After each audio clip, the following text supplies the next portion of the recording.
I remember the first time I heard my voice on a vocal recording. Honestly, I cringed. I thought I was singing perfectly in tune, but the playback told a different story. That moment, everything changed because I realized pitch isn't just about hearing the correct note. It's about training your voice to land there every time. So in this episode, I'm going to break down how to test your pitch, train your ears, and build real control so you can stop guessing and start singing in tune for real. Hi, if you're new to my channel, welcome. This is Music Mindset Monday, episode 7, and I'm your vocal coach, Vishmi. So, first things first, what exactly is pitch? Pitch is basically how high or low a note sounds. It's measured by frequency. So the higher the frequency, higher the pitch. The lower the frequency, the lower the pitch. But here's the important part. Singing on pitch isn't just about hearing the note, like I mentioned. It's about controlling your voice to match it. So let's try something out. Hum one note, and I want you to slide up and down with your voice and notice how your voice moves through these different pitches. When you stop sliding and land on a one note, that's you finding your center pitch. All right, let's try it together. So I'm just going to hum one note. All right, let's go up and down. All right, so I land on the exact pitch that I started. So that's going to be my center pitch. So when we say someone is off pitch, it simply means their voice is not matching the note that they're aiming for. Now that you know what is pitch, how can you tell whether you're on pitch or off pitch? There are a couple of different ways for you to check whether you're in pitch or not. Option 1 would be using a tuner app or a piano or any instrument. There are tons of free apps like Nail the Pitch, Vocal Pitch Monitor, Sing Sharp, or even Logic Pro. You can just use the built-in tuner. Sing one note and hold it for a few seconds and see if you can line up to the center of that same pitch. If you can, that means you're in the center of the pitch, so you are on pitch. If it drifts above the line, above the center line, then that means you're too sharp. If it drifts below the center line, that means you're a bit flat. I'm going to use app that I've used daily, which is called Nail the Pitch. I have opened up it in my laptop. You can see it in here, and it has the piano roll on the left, and you can see the lines over here. It's gonna match to that according note. Once I hit play, this big line, the cursor, is gonna move, and you're gonna see the notes appear on this graph, and your aim is to keep the note centered. You're going to see the basic note and you're going to see your frequency line or the curve. It's going to go up and down, and our target, our goal is to aim to keep it centered. So let me show you how it's done. Ooh, ooh.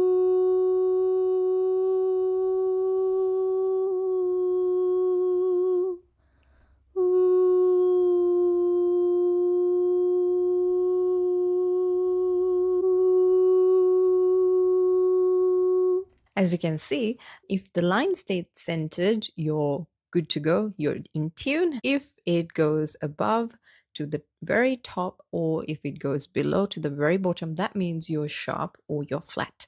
The option 2 that you can do is recording yourself. This one is underrated.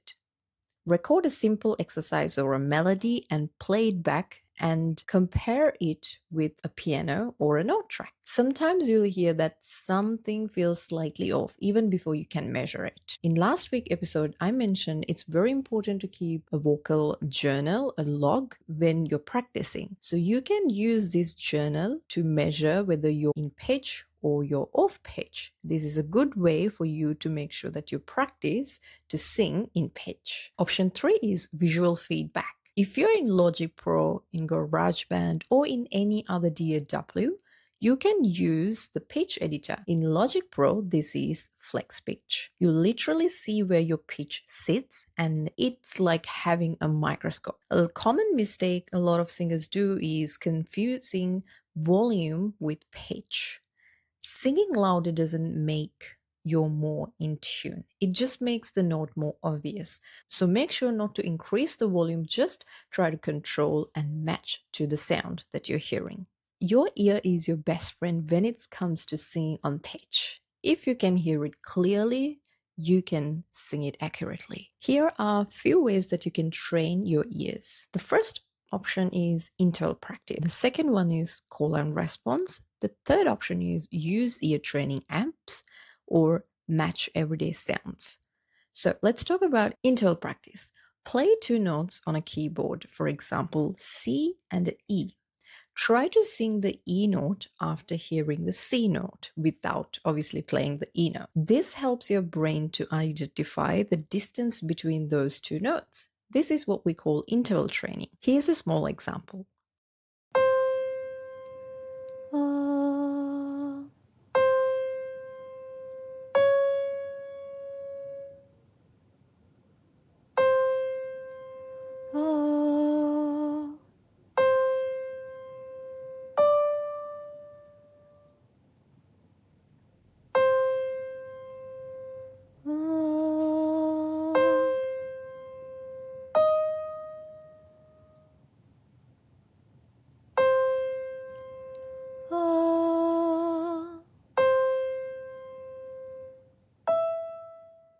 The second way that you can train your ears is call and response. Play a small melody line or an instrumental melody line and try to replicate, try to sing it back. You can use YouTube ear training tracks or sing back tracks for this. Here's an example for this.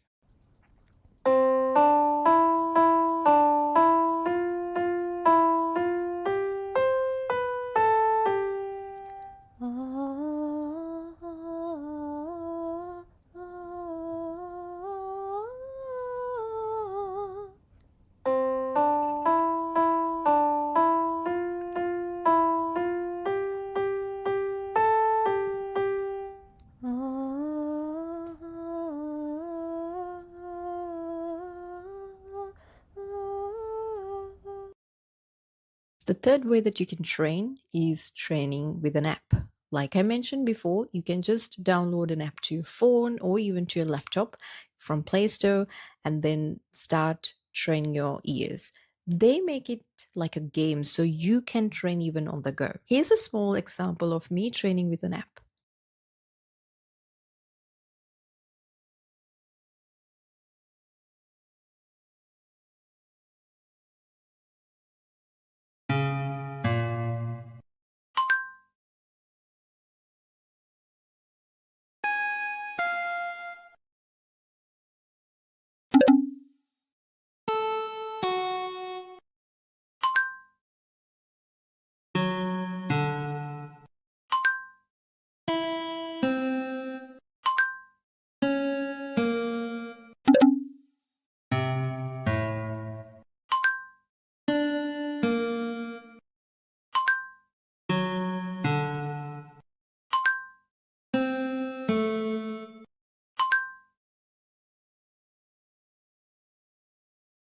Match everyday sounds. This is the final way that you can train your ears. So by humming to the fridge, by humming to the sound of your vacuum cleaner, or trying to guess the sound of the microwave beep, this makes it fun and engaging, and it sharpens the pitch awareness. Just 5 minutes a day can dramatically improve your pitch recognition. It's like building muscle memory, but for your ears. Fixing pitch problems. Let's talk about what happens when you're off pitch and how to fix it. There are usually three main reasons singers go off pitch. Number one is poor breath support. Number two is tension, specifically in the neck, jaw, or tongue, even in shoulders. Number three is unclear note targeting. You're not fully imagining the pitch before singing it. Let's talk about the number one, breath support. I think I mentioned this even in the last video. Breath support is really important for a singer. Your pitch wobbles if you don't have a nice and steady airflow. I always tell my students to make sure that you prepare before you even sing the very first note of a song. So when you start a song, you need to make sure you have enough breath, filled in. A simple way to experiment whether you have enough breath support is by doing this small trick I always do with my students. So you can take a small exercise or even a song, and then what I want you to do is on the first time, you're just going to go like normally, you're just going to breathe and sing. On the second time, what I want you to do is count to 4 in your head if the song is going by 4/4 time signature, or if it's 3/4 time signature, count to 3. And when you're counting in your head, 1, 2, 3, 4, I want you to breathe on top of the 3 and the 4th count. So 1, 2, you're breathing on those 3 and 4, and then you're going to be singing that small vocal line or song. Feel the difference. When you plan your breath and when you have a good breath support, you're going to feel your pitch is steady and it's easy to sing. You can sing with so much comfort. Okay, let's try it together. I'm just going to snap my finger like this for the counting. We're going to do Adele's Rolling in the Deep. There is a fire starting in my heart, just that line. All right, what we're going to do is we're going to have the count, and then I'm going to go 1, 2. There's a fire starting in my heart, reaching a fear. You feel nice, you're not suffocating, obviously, and you have much more control with your pitch. So this is a good way for you to practice your songs, your vocal exercises, and make sure that you apply this. The second issue is tension. So release tension would be the answer to this issue. If your jaw or throat or your shoulders or your necks are tight, you're going to definitely go sharp or flat. There's a reason, because everything surrounding our vocal folds works together as one connected mechanism. The larynx moves up and down depending on how high or how low we sing. But if the neck and the shoulder muscles are tight or tensed, that movement becomes restricted. That's why it's so important to keep those muscles nice and relaxed so that your voice can move freely and then you can stay on pitch. Here's a small exercise that I want you to do. This is called a laryngeal massage. The laryngeal massage is basically massaging the neck area. So if you go like this, you can see this part of my neck is popping up. So what I want you to do, it's so hard to talk and do this. What I want you to do is just gently massage that. So I'll show you without the mic.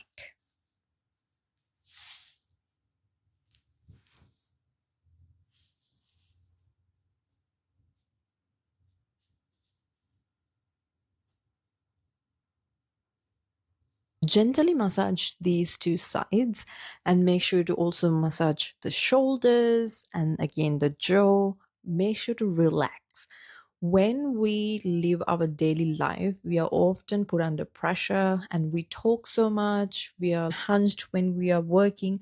So all that tension builds up even without us knowing. So make sure that you relax those tension muscles so that you can sing on pitch. The final issue is not having a clear imagination of the note that you want to hit. Simple fix for this is visualizing the pitch. Before you sing, I want you to clearly hear the sound and imagine that sound in your head. I always tell my students to draw an invisible line or a curve moving up and down as they sing each note. This simple visualization helps the brain connect movement with sound, making it easier to understand and control pitch changes. Once you're confident with the pitch, the ear training, that's when it's a good time for you to start practicing songs. Make sure to start with simple tracks and in a comfortable key for you. Sing along with backing tracks and make sure not to overpower the track. Just focus on those notes, focus on the breath. If you notice you're drifting off pitch, pause and identify. Was it breath? Was it tension? Or you just lost your reference note? Before each section of your song, make sure to listen to it and play. If you know how to play the chords, play the chords. Listen to the chords. It'll reset your ears. Also, trying to harmony is a good way to practice pitch. This helps your brain to learn how to hold a pitch even when you're hearing all these surrounding other pitches. And make sure you are warmed up before you start singing a song. So if I recap, pitch is the frequency that tells you how high or how low a note sounds. And then you can test it using tuning apps or piano or even a different instrument. Train your ears daily with small exercises. Fix pitch issues by controlling breath support, relaxing tension, and listening back often. Being pitch off doesn't mean you can't sing. It just means your voice and your ears haven't synced up yet. And that sync comes with consistent, mindful practice. If this helps you, drop a comment and tell what sort of pitch exercises you're going to try after this video. And don't forget to subscribe because next week I'm going to be talking about how to improve your vocal tone quality as a singer.